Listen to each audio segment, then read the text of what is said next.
Hey guys, welcome back to The Art of Craftsmanship. My name's Dustin, and today in the shop we're going to be taking this old brush axe and turning it into a kukri. Now, I like brush axes, but they don't have the same kind of draw as a normal axe does. There's something about it that I'm still drawn to because it does have that axe handle. It's got that blade on the end, but it's not really the same as an axe. I don't feel the same way about it. So this has kind of been sitting over in the corner for a while, and Devon came up with the idea, why don't we take this blade that's already kind of curved and has the sharp edge on the inside and turn this into a kukri, which I think is an awesome idea. So I've kind of traced over this blade a couple times, drawn some templates, and come up with a design that I think will work pretty well. But before we get into that, we need to remove it from the handle and cut off everything that's not part of the blade.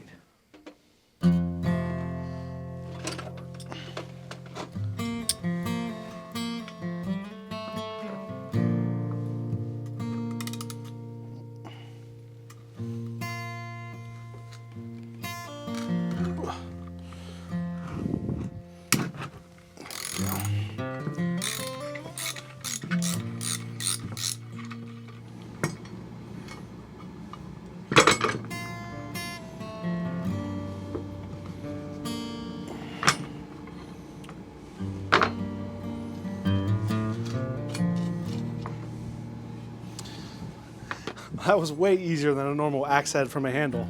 Now I'll just go ahead and cut this part off.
The first thing I did here was I just traced around my blade, and I actually did it twice to be able to give me two different versions of drawing the same thing. Now, you can see here that I've kind of come up with a pretty nice design, which I'm happy with. The blade was the main thing. I had to get it to feel right, to feel even, to have a nice long gentle curve, and then figure out how high up my tip could go. This is my first kind of iteration of the handle, just kind of thinking about how I wanted the shape to be.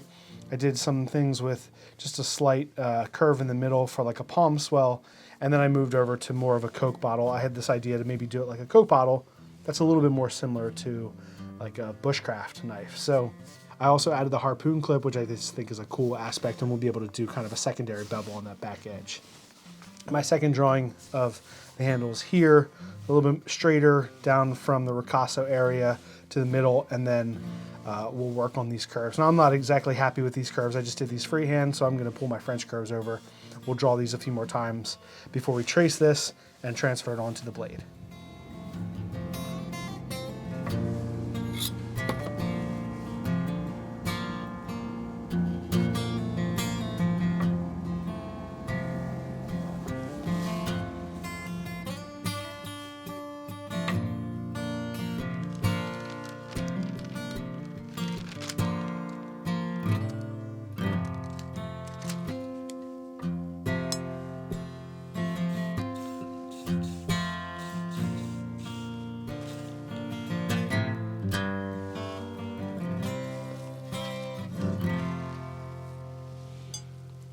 My next step is cutting out the profile here. Now I'm going to be using maybe an angle grinder and the portaband and the grinder as well to do all my final shaping.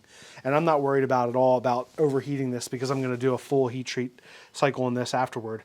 Now if you didn't want to heat treat this and you wanted to keep it as it was, just make sure all of your shaping and cutting, you keep it cool. Just don't let it get too hot, and then you know you keep your temper. I'm not exactly sure what the hardness of this is and what it's already kind of hardened and tempered at, so I'll be doing my full heat treat cycle after I trim it all down.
It's cool. Ah, it feels great. This is awesome. Good design. It's a little funky, like it's not perfectly straight, but I'm gonna have to make some changes to this anyway. Grind some stuff. There's a little bit of a weld bead in here with a crack, so I think I'll probably grind one side off, thin it out, straighten it out. But this is exciting.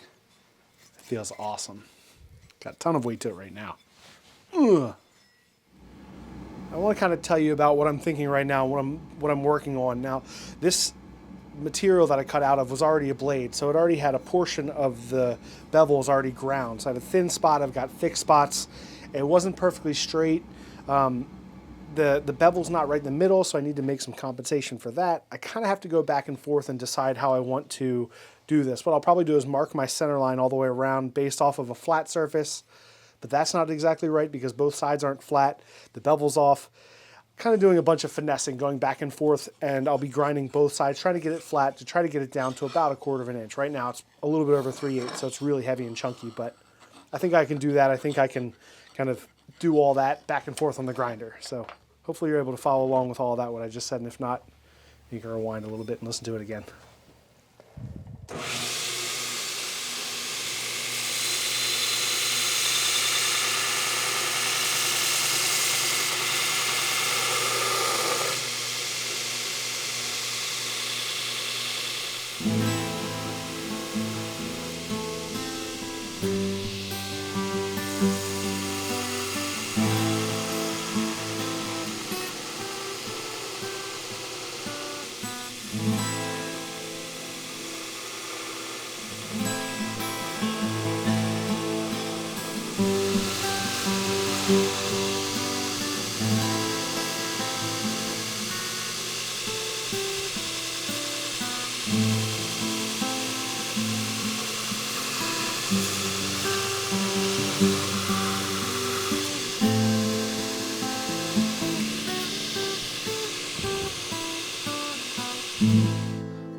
Well, this is coming along well. I'm really happy with it.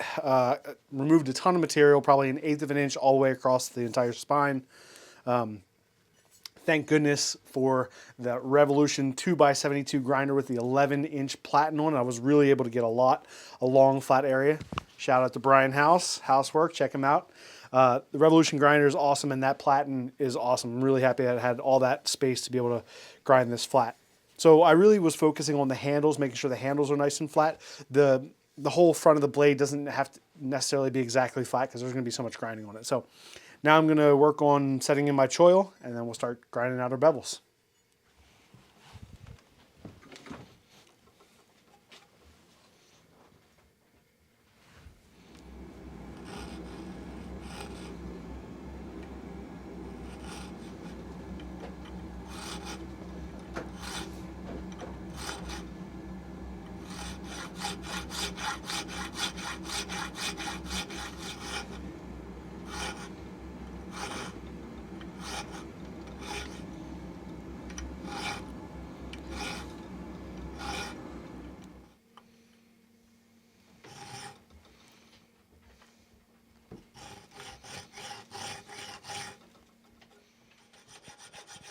This is kind of my version of the original choil that would have been on the original Kukris. I'm not exactly sure why the choil was shaped the way it was, this kind of double choil with a little point in the middle, but I kind of like this version of it. So if you guys know about that choil, if you know why it was that way, if there's a reason that it was that way, or if it was just an aesthetic thing, let me know in the comments. I'd like to know about it.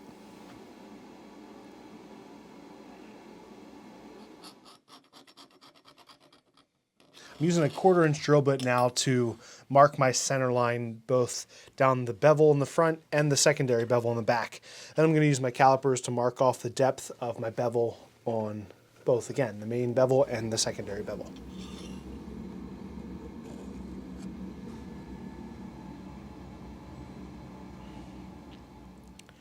Well, got everything marked and ready to go. Nothing left to do now but do all my initial grinds with some freehand grinding.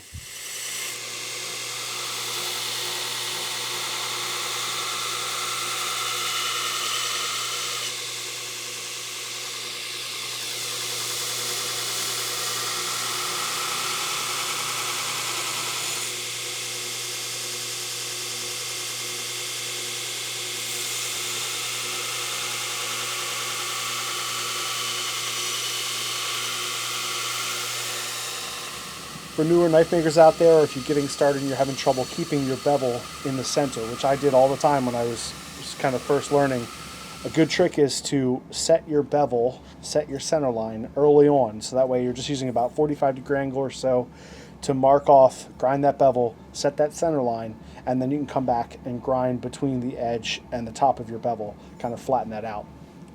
It's a really good way to make sure that you have that center line of your blade right down the middle. And I learned that trick from Andreas Kalani.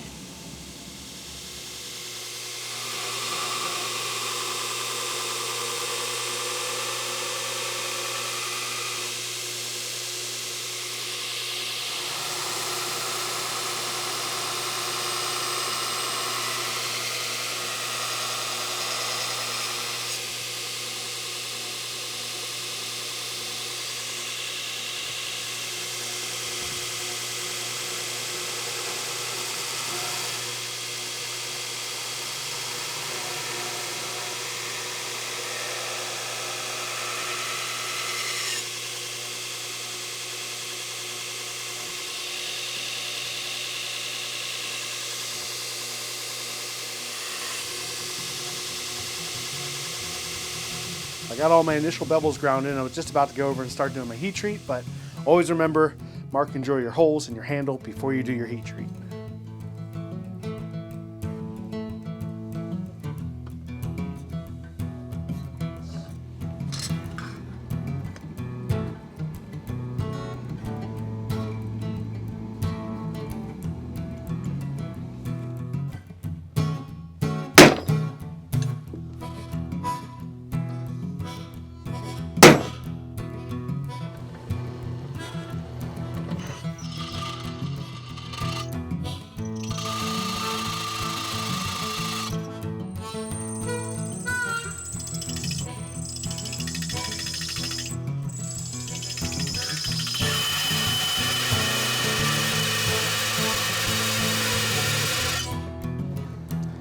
Dagger. I was hoping that this back side of this blade would have been soft enough. I know when I was cutting it was kind of soft, but I think here it's just too hard for those drill bits. So I'm going to heat up the blade a little bit with a torch, get it past hard, get it back to kind of a general anneal, so I should be able to drill those holes a little bit better.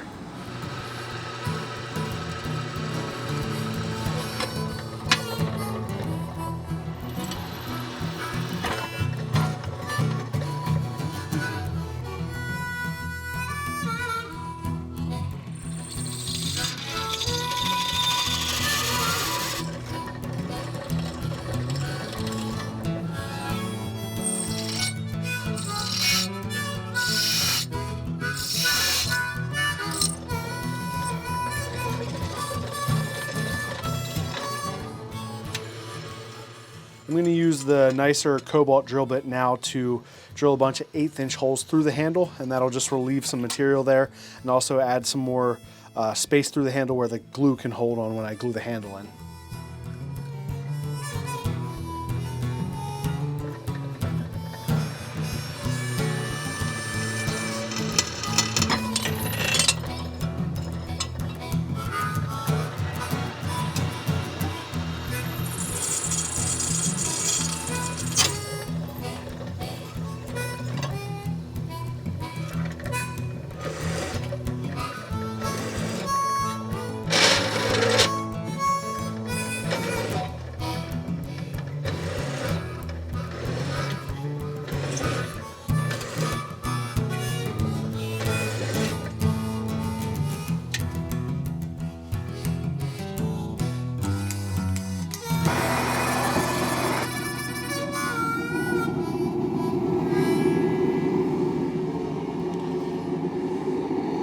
This is going to be the first of my 3 normalizing cycles, so I'm going to heat it up to a nice cherry red and take it out and let it cool down in the air. And I'll do that 2 more times. I'm going to go back in for my 4th time. I'll bring it up to that cherry red, keep it there for a bit, check it for non-magnetic, and then I'll do my quench.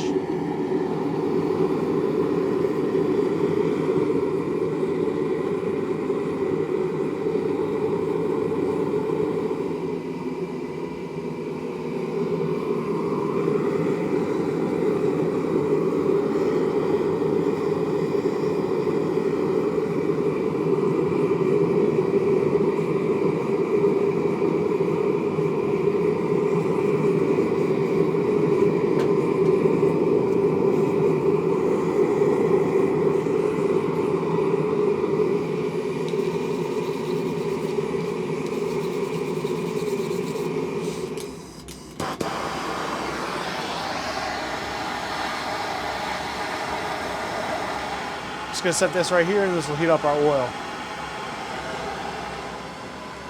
I'm going back in now for the final quench heat.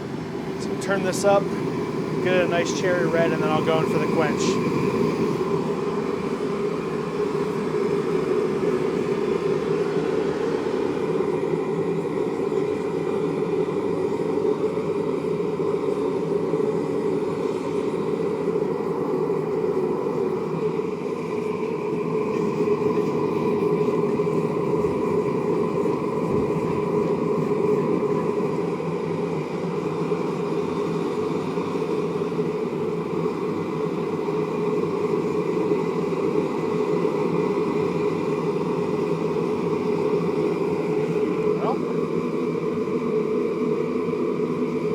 Nice and straight. That's good. Now we gotta see if it actually hardened.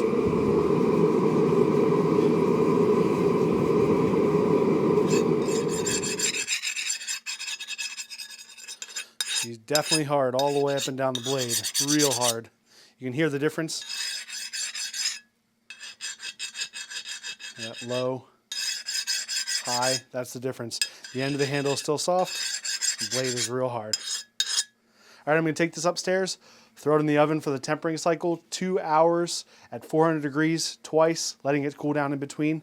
And we'll come back tomorrow and keep on working on it.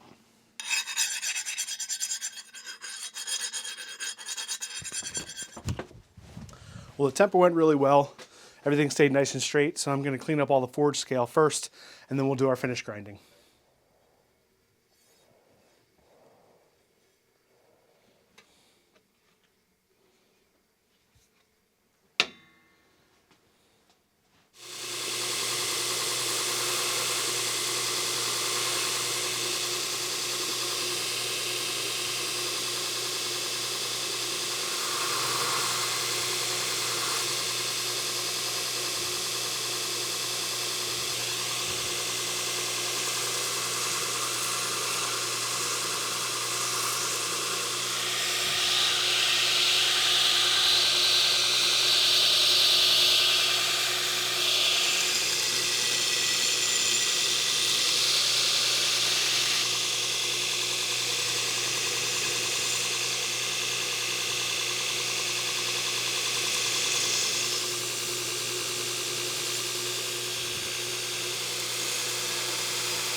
Well, that was really stressful. Just going back and forth, trying to get the bevels even on both sides, trying to get them lined up. There's a little bit of a wave in them, but it's pretty good right now. Yeah, whew. Man, grinding that inner curve like that is not like grinding a regular bevel. So it took some doing, but I got there. I'm ready to move on to some higher grit belts now, and that should be a little bit easy going. Up here.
right, guys. Well, I am really happy with how these bevels are turning out. They're not perfect, but for what this is, a knife from a brush axe, they're turning out really nice. I'm happy with that.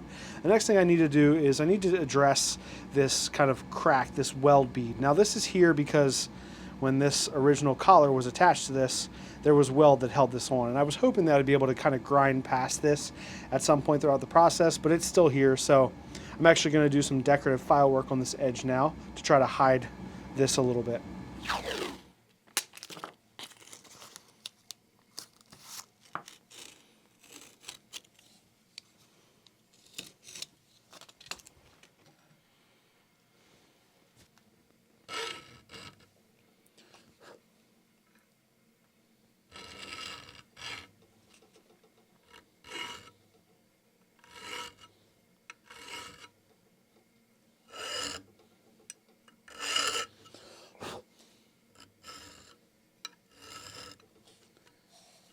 The pattern I'm doing is these kind of 4 hourglasses. Now, if you watched our very first knife video, you'll notice that I did this pattern in that video. It's something that I've been interested in.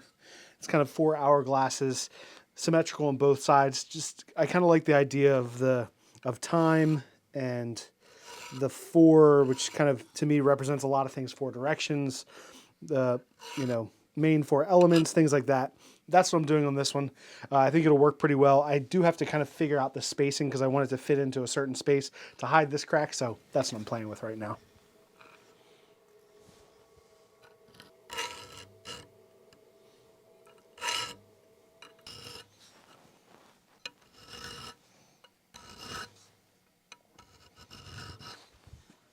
I finished using the round file to do the round parts. Now I'll use a triangle file to do all the straight lines between each hourglass.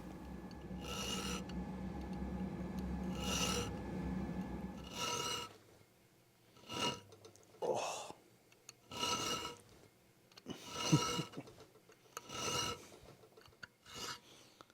Well, that's looking pretty good. I'm going to have to take this over and clean this up a little bit on the Scotch-Brite pad just by using the scribe to mark my lines and scratch the surface a little bit because this is weld bead, so it's pretty soft. But I also did have a couple little mistakes where I scratched it, so we'll clean that up.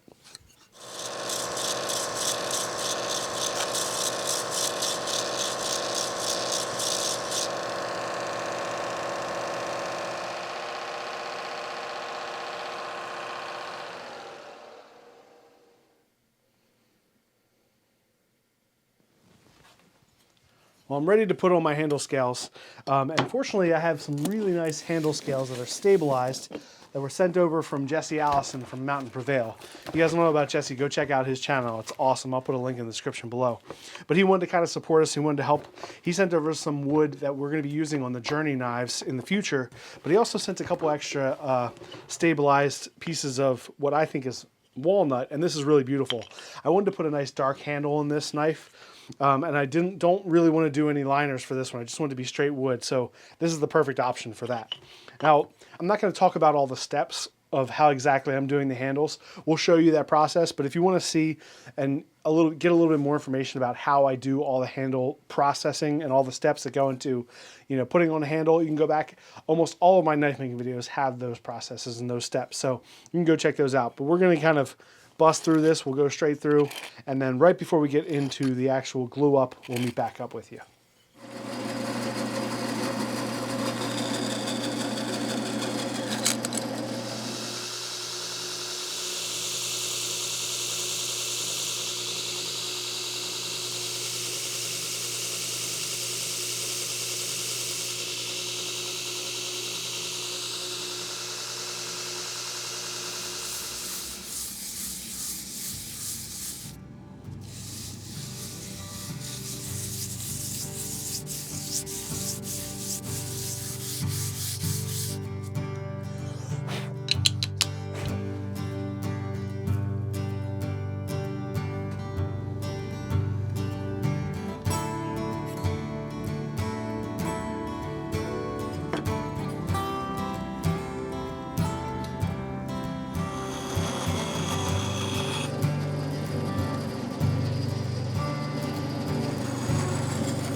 That took me probably about an hour, 15, hour and a half or so to prep the handles, cut them, sand them, cut all the pins and the lanyard tube, and prep the handles and the scale. So it's all ready to go. Now I'm going to use 2-part epoxy. It's a 45-minute work time and about a 7 to 10 hour set time.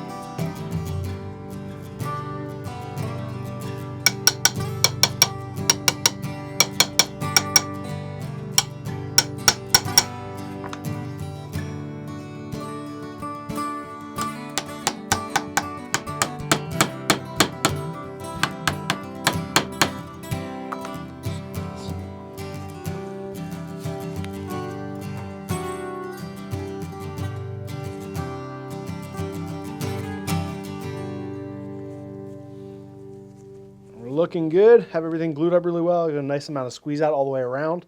I'm happy with that. I cleaned up the front edge on both sides with some acetone. So we'll go ahead and let this set up overnight. We'll come back tomorrow and finish it up.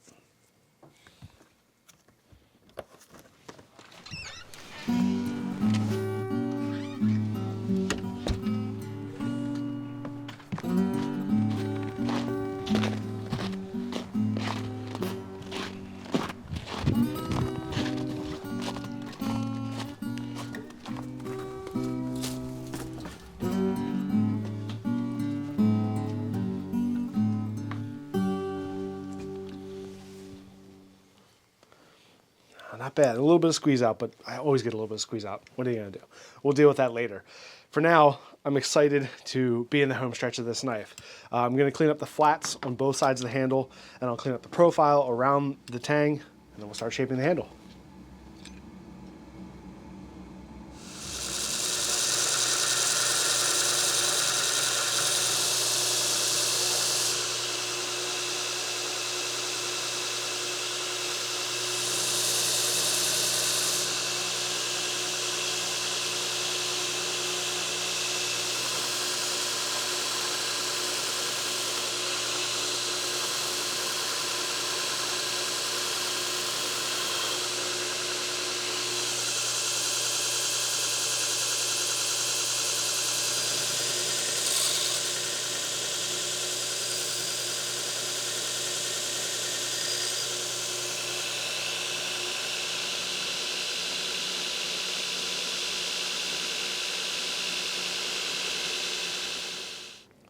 I'm going to mark out my general lines on here for my Coke bottle shape. Do some general shaping with marking lines. We'll go back and keep on grinding.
I worked through the grits on the belt sander to remove the majority of the wood, and pretty much started with around 60 grit, went to 120, and then I used an older 120 that was a little softer just to kind of remove the bulk of the material and get it shaped to basically where I want it. Now I'm going to go back to about 60 grit and clean up all the tool marks off of the surface of the wood, and also work around the outside edge of the metal. And then I'll move up through 120, 220, maybe up to 400, maybe to 600. But we'll do that before we polish the handle.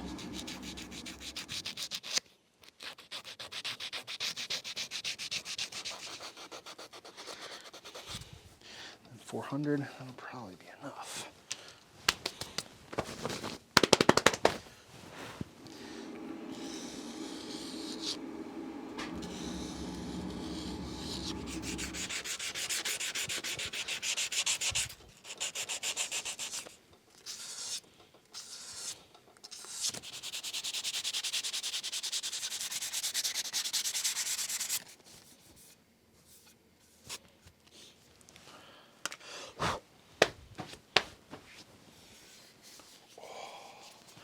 Oh, that feels so nice.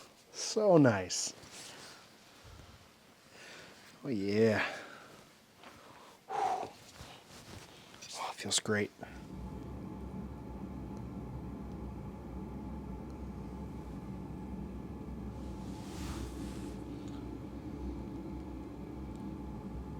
I'm not going to be using regular oil in this handle because it's stabilized, so I'm going to clean it up with some acetone first, and then we'll take it over to the buffing wheel and buff it to nice and shiny.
I'm starting out with a 120 grit belt on the 1x30 grinder to develop that micro bevel.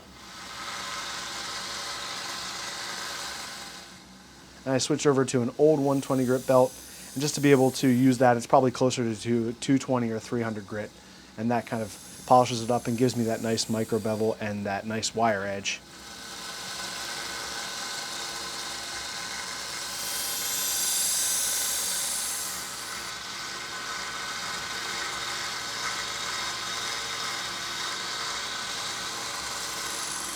And I'll use my stropping belt to finish it all off and polish the edge.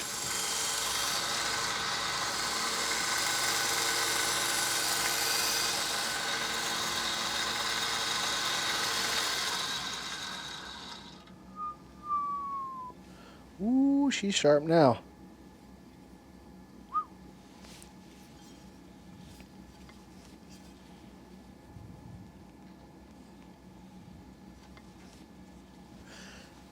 This is looking really nice. It is shiny and smooth, clean, and sharp. Let's head outside and find some stuff to cut up.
All right, guys, well, I am super pleased with the way this turned out, and to be able to take something like the brush axe, which I probably would have never used, and turn it into the Kukri, which I'll definitely use, and I'm really excited about using, and it works really well. I'm pumped.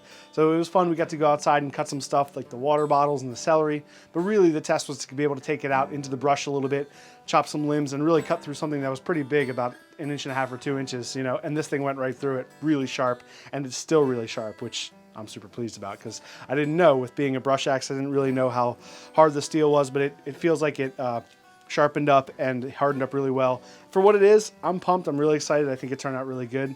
Make sure you guys don't forget to like and subscribe. If you want to support us, go check us out on Patreon, and you can check out our new podcast, the Art of Craftsmanship Podcast, on the Makery Network. Thank you all so much for watching, and we'll see you in the next video.